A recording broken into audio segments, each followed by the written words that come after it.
হঠাৎ দেশের রাজনীতিতে টালমাটাল অবস্থা।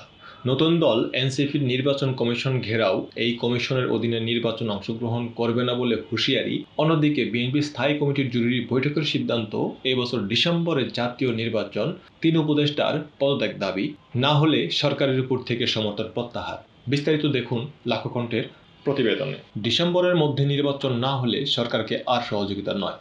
গুলশানের দলের চেয়ারপারসনের কার্যালয়ে সংবাদ সম্মেলন করে বিএনপি আগামী ডিসেম্বরের মধ্যে জাতীয় সংসদ নির্বাচনের আয়োজনের আবারও দাবি জানিয়েছে বিএনপি। এ লক্ষ্যে নির্বাচনের রোডম্যাপ ঘোষণা না করলে বিএনপির পক্ষে অন্তর্বর্তী সরকারের প্রতি সহযোগিতা অব্যাহত রাখা কঠিন হয়ে দাঁড়াবে বলে হুঁশিয়ারি করেছে দলটি। বৃহস্পতিবার 22শে মে গুলশানের দলের চেয়ারপারসনের কার্যালয়ে এক সংবাদ সম্মেলনে এ হুঁশিয়ারি দেন বিএনপির স্থায়ী কমিটির সদস্য খন্দকার মোশাররফ হোসেন। এর আগে সাম্প্রতিক রাজনৈতিক পরিস্থিতি নিয়ে বৈঠক করে বিএনপির স্থানীয় কমিটি। বৈঠকের সিদ্ধান্ত জানাতে এ সংবাদ সম্মেলন করে দলটি। খন্দকার মোশাররফ হোসেন বলেন, জুলাই অভ্যুত্থানের আকাঙ্ক্ষা ধারণ করে মানুষের হারানো গণতান্ত্রিক অধিকার, সাংবিধানিক অধিকার, মানবাধিকার সহ ভোটাধিকার নিশ্চিত করার লক্ষ্যে শীঘ্রই জন আকাঙ্ক্ষা অনুযায়ী একটি নির্বাচিত রাজনৈতিক সরকার প্রতিষ্ঠা করাই এখন সর্বোচ্চ অগ্রাধিকার। তাই আমরা একটি সুষ্ঠু, অবাধ ও নিরপেক্ষ নির্বাচনের মাধ্যমে ডিসেম্বর 2025-এর মধ্যে একটি জাতীয় সংসদ গঠনের জন্য অবিলম্বে সুনির্দিষ্ট রোডম্যাপ ঘোষণার দাবি জানাচ্ছি। তিনি বলেন, এই সর্বোচ্চ জন আকাঙ্ক্ষাকে সর্বোচ্চ অগ্রাধিকার দেওয়া বর্তমান অন্তর্বর্তী সরকারের প্রধানতম এজেন্ডা হওয়া উচিত বলে জনগণ মনে করে। এর অন্যথা হলে জনগণের দল হিসাবে বিএনপির পক্ষে এই সরকারের প্রতি সহযোগিতা অব্যাহত রাখা কঠিন হয়ে দাঁড়াবে। এ সময় গণমাধ্যম কর্মীদের উদ্দেশ্যে বিএনপির এ নেতা বলেন, যে বিষয়গুলো এই সংবাদ সম্মেলনের মাধ্যমে আপনাদের সামনে উপস্থাপন করা হচ্ছে, সেই বিষয়গুলো আমাদের আগের প্রস্তাব ও পরামর্শের মতো উপেক্ষিত হলে তা হবে দুর্ভাগ্যজনক। সেক্ষেত্রে অনিবার্যভাবেই বিএনপি অন্তর্বর্তী সরকারকে সহযোগিতা অব্যাহত রাখবে কিনা তা পুনর্বিবেচনা করতে বাধ্য হবে। ঐক্যের স্বার্থে সর্বোচ্চ নিরপেক্ষতা বজায় রাখতে অন্তর্বর্তী সরকার ব্যর্থ হয়েছে উল্লেখ করে খন্দকার মোশাররফ হোসেন বলেন, ফ্যাসিবাদী আওয়ামী দুঃশাসন পতন হয়েছে, বিজয় হয়েছে ছাত্র জনতার গণ অভ্যুত্থান। কিন্তু গত 9.5 মাসে জনপ্রত্যাশা বা গণ অভ্যুত্থানের আকাঙ্ক্ষা কতটুকু এর মধ্যে পূরণ হয়েছে তা এক বিশাল প্রশ্নের সম্মুখীন। ফ্যাসিবাদ বিরোধী জাতীয় ঐক্য ফাটল ধরতে শুরু করেছে। তিনি বলেন, আগামীর বাংলাদেশের মূল চালিকা শক্তি এই ঐক্যর বজায় রেখে একটি শক্তিশালী গণতান্ত্রিক বাংলাদেশ বিনির্মাণের কোনো বিকল্প নেই। এই ঐক্যের স্বার্থে অন্তর্বর্তী সরকারকে সর্বোচ্চ নিরপেক্ষতার অবস্থান বজায় রাখার কথা ছিল, কিন্তু লক্ষ্য করা যাচ্ছে কোনো কোনো মহলের রাজনৈতিক ফায়দা হাসিলের এজেন্ডা বাস্তবায়ন করাই যেন এই সরকারের কর্মপরিকল্পনার অংশ হয়ে দাঁড়িয়েছে। অন্তর্বর্তী সরকারের সাম্প্রতিক কিছু কর্মকাণ্ডে সরকারের নিরপেক্ষতা নিয়ে জনমনের সংশয় সৃষ্টি হয়েছে।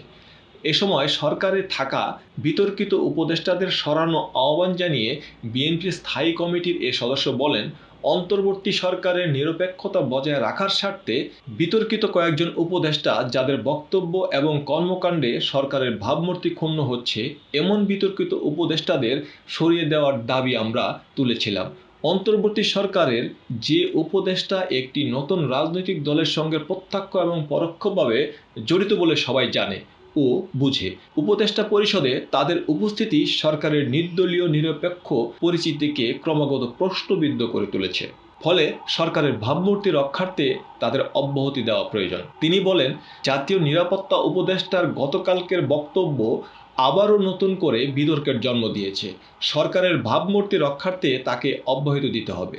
ফ্যাসিবাদের দোসর কয়েকজন উপদেষ্টাকে সরিয়ে দেওয়ার দাবি আমরা এর আগে অনেকবার উত্থাপন করেছি। যেহেতু একটি জাতীয় সংসদ নির্বাচন অনুষ্ঠান করাই এই সরকারের প্রধান কাজ, তাই মাথা ভারী উপদেষ্টা পরিষদ না রেখে শুধুমাত্র রুটিন ওয়ার্ক পরিচালনার জন্য ছোট আকারের উপদেষ্টা পরিষদ রাখাই বাঞ্ছনীয়। অন্তর্বর্তী অস্থায়ী সরকারের একমাত্র ম্যান্ডেট হচ্ছে সুষ্ঠু, অবাধ ও নিরপেক্ষ জাতীয় সংসদ নির্বাচন অনুষ্ঠান করা মন্তব্য করে বিএনপি নেতা বলেন, অথচ সরকারের মুখপাত্র হিসেবে প্রধান উপদেষ্টার প্রেস সচিব বলেছেন যে এই সরকারের সব কিছু করার ম্যান্ডেট রয়েছে। মানবিক করিডোর এবং চট্টগ্রাম বন্দর নিয়ে সরকারের বিভিন্ন বক্তব্য ও কর্মকাণ্ডে জাতীয় স্বার্থ রক্ষিত হচ্ছে কিনা সেটা সমগ্র বিবেচনায় নেওয়ার দাবি জানায় বিএনপি। এছাড়াও এমন জাতীয় গুরুত্বপূর্ণ ও দীর্ঘমেয়াদী নীতি নির্ধারণে কোনো সিদ্ধান্ত নেওয়ার এখতিয়ার অন্তর্বর্তী অস্থায়ী সরকারের আছে কিনা সেই প্রশ্ন তুলেছে দলটি। দেশের নিরাপত্তা সংশ্লিষ্ট স্পর্শকাতর ও জাতীয় গুরুত্বপূর্ণ বিষয়টি সর্বোচ্চ অগ্রাধিকার বিবেচনায় নিয়ে যাতে দেশের অস্থিতিশীল কোনো পরিবেশ সৃষ্টি না হয় সেদিকে লক্ষ্য রাখার পরামর্শ দেয় দলটি। নির্বাচন কমিশন ঘেরাও কর্মসূচি বিব্রতকর মন্তব্য করে খন্দকার মোশাররফ হোসেন বলেন, রাজনৈতিক দলগুলোর ঐকমত্যের ভিত্তিতে একটি সংস্কার সনদ তৈরির প্রক্রিয়ার মধ্যেই আলাপ আলোচনা অব্যাহত থাকা সত্ত্বেও এই বিষয়গুলো নিয়ে এবং স্থানীয় সরকার নির্বাচনের দাবিতে একটি দলের নির্বাচন কমিশন ঘেরাও কর্মসূচি আমাদের এবং সরকারকে বিব্রত করে। তিনি বলেন, সার্চ কমিটির মাধ্যমে আইন অনুযায়ী নির্বাচন কমিশন গঠিত হলেও একটি মহল নির্বাচন কমিশন পুনর্গঠন চায়। সরকার সাংবিধানিক প্রতিষ্ঠানসমূহ পুনর্গঠনের প্রক্রিয়ায় সব ক্ষেত্রে আমাদের মতামত না নিলেও নির্বাচন কমিশন গঠনের ক্ষেত্রে সব পক্ষকে অন্তর্ভুক্ত করে এই কমিশন গঠন করেছে।